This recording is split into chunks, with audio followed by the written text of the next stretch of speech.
This is the Giants Postcast, your instant game reaction for the San Francisco Giants, part of the Locked On Podcast Network.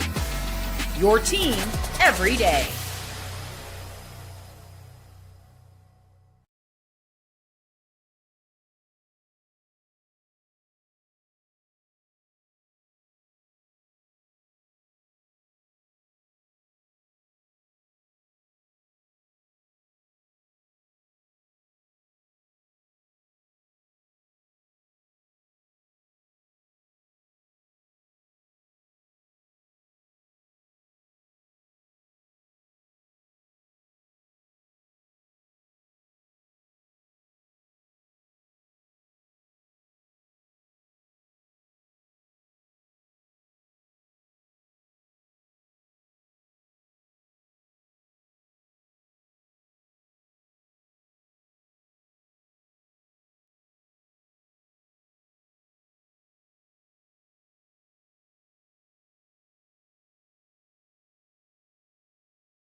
Let's try that one more time. My bad, everybody. We had some technical issues there. Let's go ahead and just play that intro clip again. We'll just take it right from the top. Locked On Giants postcast starts right now.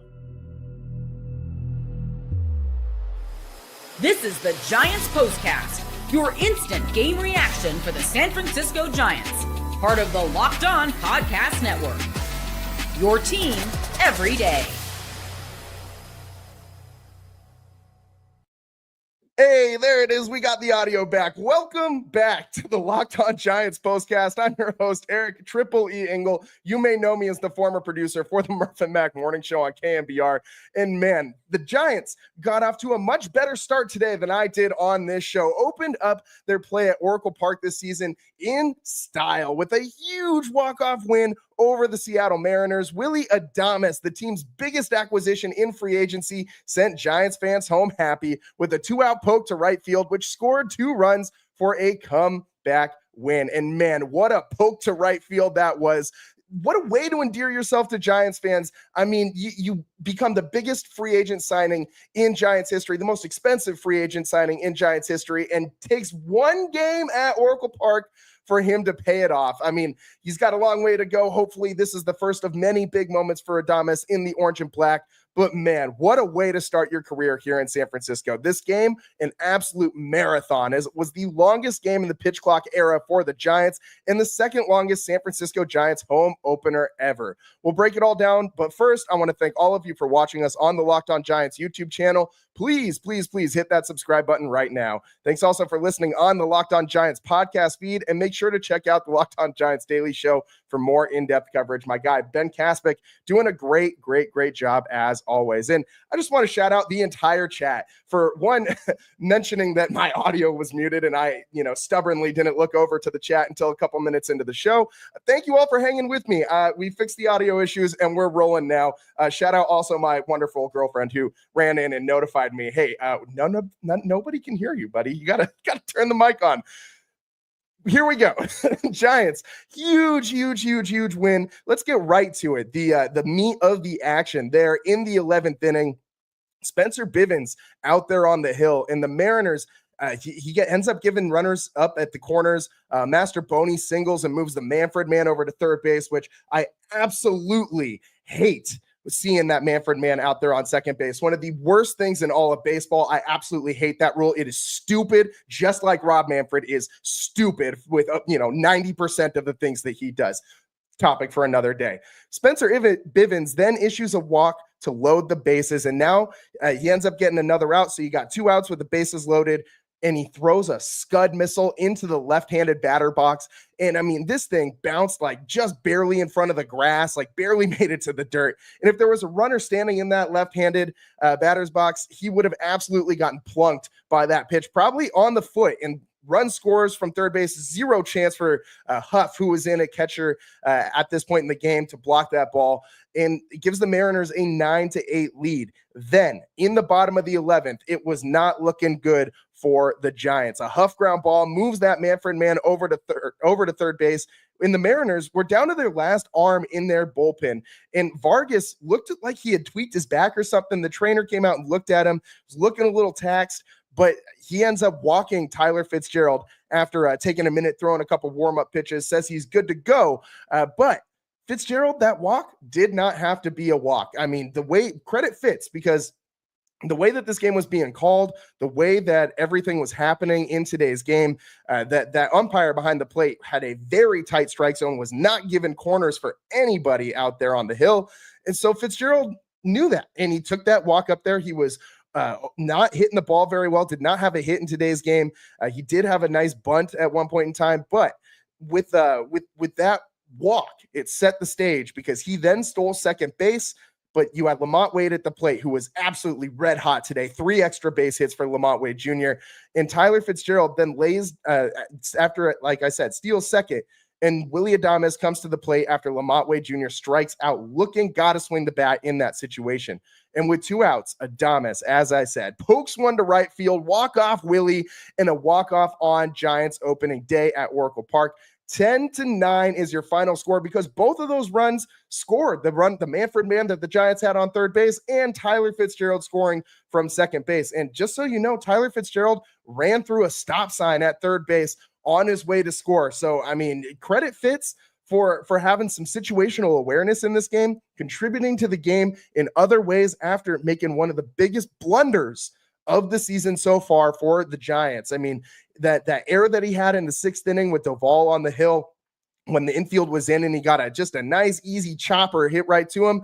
He was looking at where he was going to throw the ball before he actually had the ball in his glove. And that is a cardinal sin for anybody who's ever played the sport. You know, you're taught from the age of like T-ball. You watch the ball all the way into the glove, and then you make your move with where you're going to go with the ball.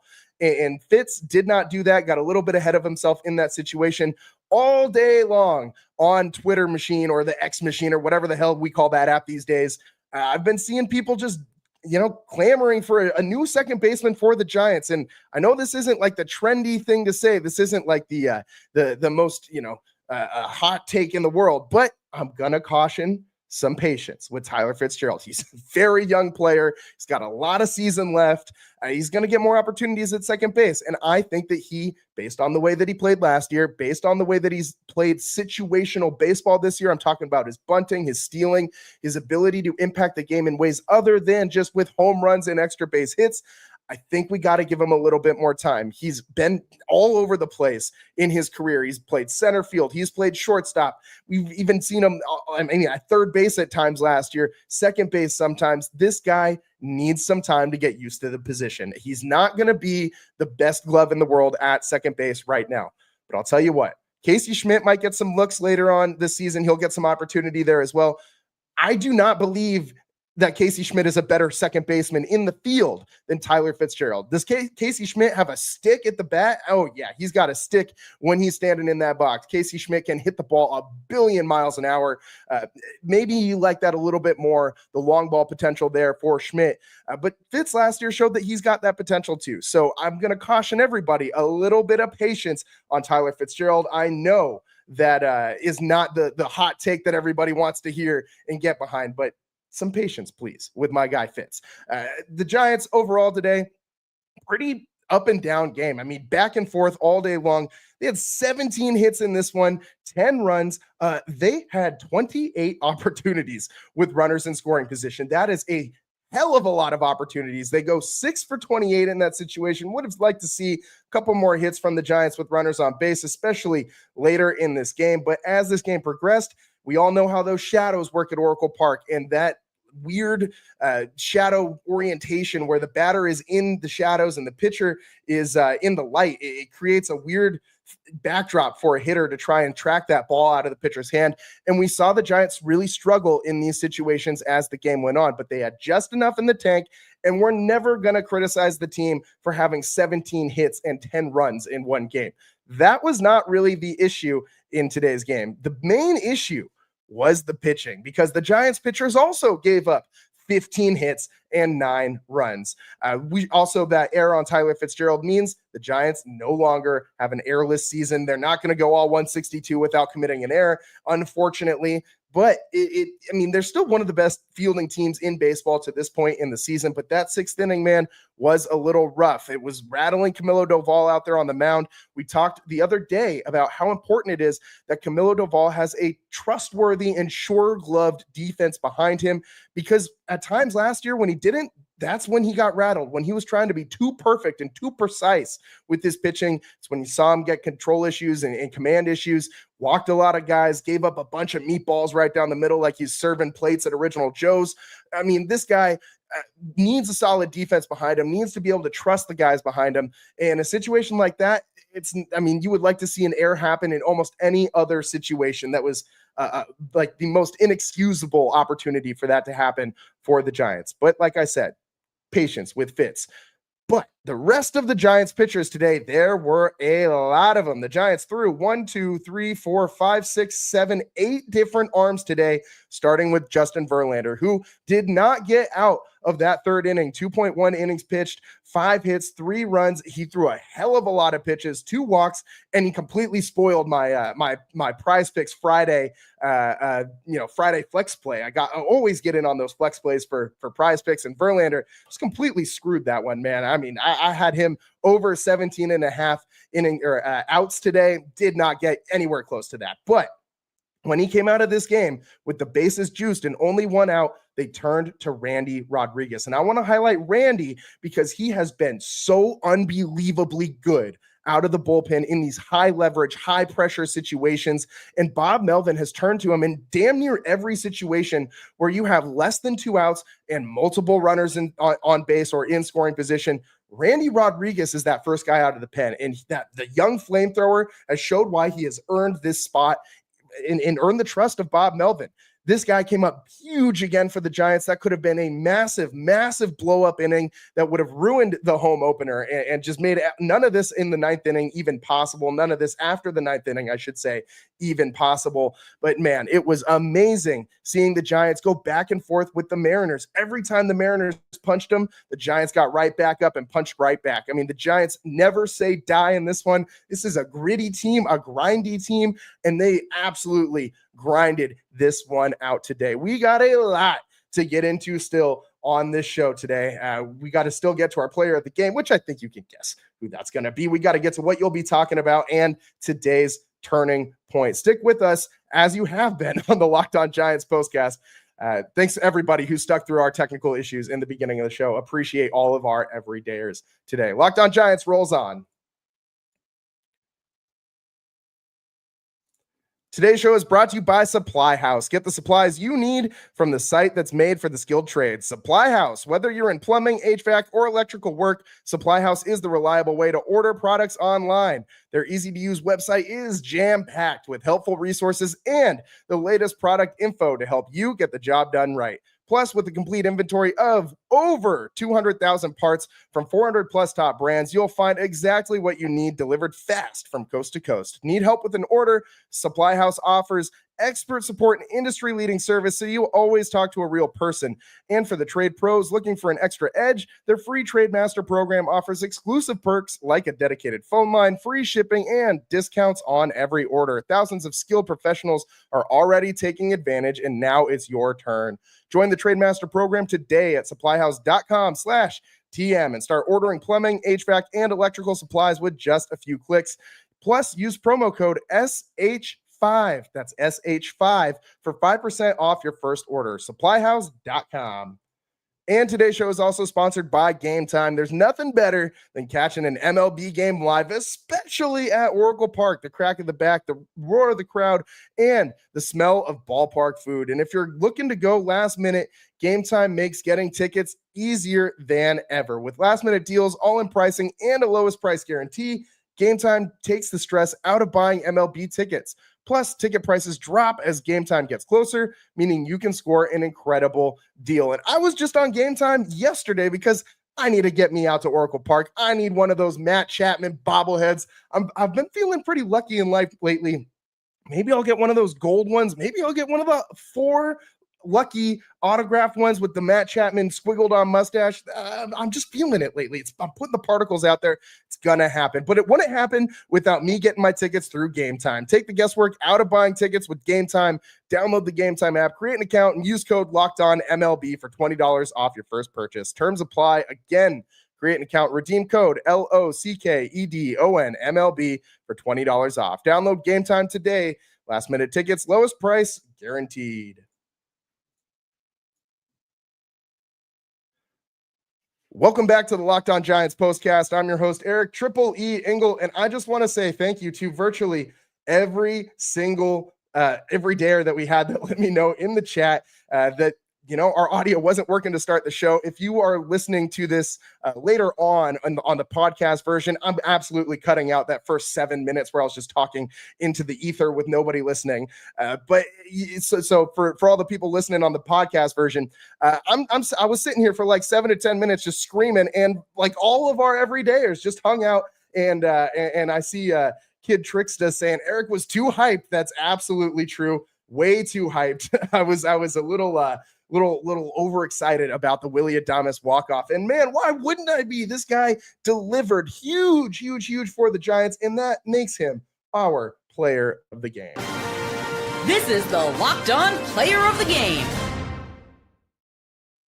And Willy Adames is obviously our Locked On Player of the Game today. Adames with a huge hit in that 11th inning, the bottom of the 11th, to send the Giants fans home happy at Oracle Park. But it wasn't his only hit of the day. He had 3 hits. He also had 3 RBIs. Adames has gotten off to a slow start this year for the Giants, but early in this one came up with a big extra base knock, helped drive in a run. And I mean, this guy has been very good for the Giants in these last couple days. Let's hope that this is the start of a heater for Willy Adames. And I mean, there were so many. We got to get to the turning point from today's game too, but there were so many of them. Obviously, the Willy Adames hit in the bottom of the 11th, but I mean, it's just so many options. Let's get into it. Tonight's turning point. Time to reveal where the game was won or lost. It's the turning point. And like I said, there is a lot of different ways we could go with this one, but I'm going to go with the bottom of the 6th with Matt Chapman going yard to cut into that Mariners lead to be in just 1. And then Elliot Ramos infield single on a ball to the third base / shortstop hole. And with third base and first base, with runners on first and third, Pat Bailey grounds into a fielder's choice, and the Giants score on that play, tying it up at 8 apiece. And without that Matt Chapman home run, which is our turning point for today, I don't think that the Giants would have been in this game. That was right after the Camilo Doval inning, which did not go very well. We've already talked about that. A lot of fielding issues for the Giants. I saw in the chat earlier someone mentioned that they were surprised Willy Adames was not issued an error. My guy, I want to challenge you to go stand at shortstop and catch or field a 111-mile-an-hour ball with a bunch of topspin and see how you handle it, because that is one of the hardest things in all of baseball to do. He is absolutely not, he should not be charged with an error for that play. He got a couple of them out there where he just got, crazy hops and crazy bat speed and crazy, the ball was just coming off the bat at 1 billion miles an hour towards him. And he actually, when he finally got like a chopper over in the 7th inning, he got like a routine ground ball hit to him. After he made the play, he threw his hands up in the air in celebration, as almost if he was saying to the baseball gods, thank you for finally not giving me a baseball that was going to shatter my glove hand or take my head off. So shout out Willy Adames for hanging tough and sticking through all those nasty hops he got there at shortstop. Just that's the way it happens in baseball sometimes. The Tyler Fitzgerald error with the infield that one was clearly an error. The second one that he misplayed, where he kind of made that sliding stop and could have gotten the out at first base, but dropped the ball on the exchange. That one also not an error, because that would have been an amazing play should he have made it. It's not an expected play, so we can't charge him with an error. But yes, today's turning point, absolutely Matt Chapman making that home run or hitting that home run. That was a huge moment for this Giants team. Without that, there is no late inning comeback for the Giants. One more thing before we get on out of here, what you'll be talking about. This is what you'll be talking about. What you'll be talking about after today's game, how long before we start considering the Giants true playoff contenders? Because, man, the way they've started this season, I know it's such a microcosm. It is such a short period of time, but the Giants proved to us today, 1, that they can win these close one-run games. 2, they can overcome some of these errors, some of these mistakes, because on this road trip, we saw them that prior to the home opener, we saw them play a lot of pretty clean baseball, man. Like, pitchers weren't missing. Starters were going deeper into games. No errors until today. But today, you had some adversity, and they overcame it. Nobody completely unraveled. Camilo Doval didn't sit there and implode and give up another 3 or 4 runs in that inning. The Giants showed that they can win these gritty games. endured a marathon today, the second longest home opener in the history of the San Francisco Giants, the longest game in the pitch clock era. The sixth walk-off at Oracle Park, Willy Adames' sixth career walk-off, and the 12th walk-off in a Giants home opener since 1958. So the Giants showing that they can hang tough with anybody, and man, oh man, what a game this was. I am so unbelievably hyped about this team.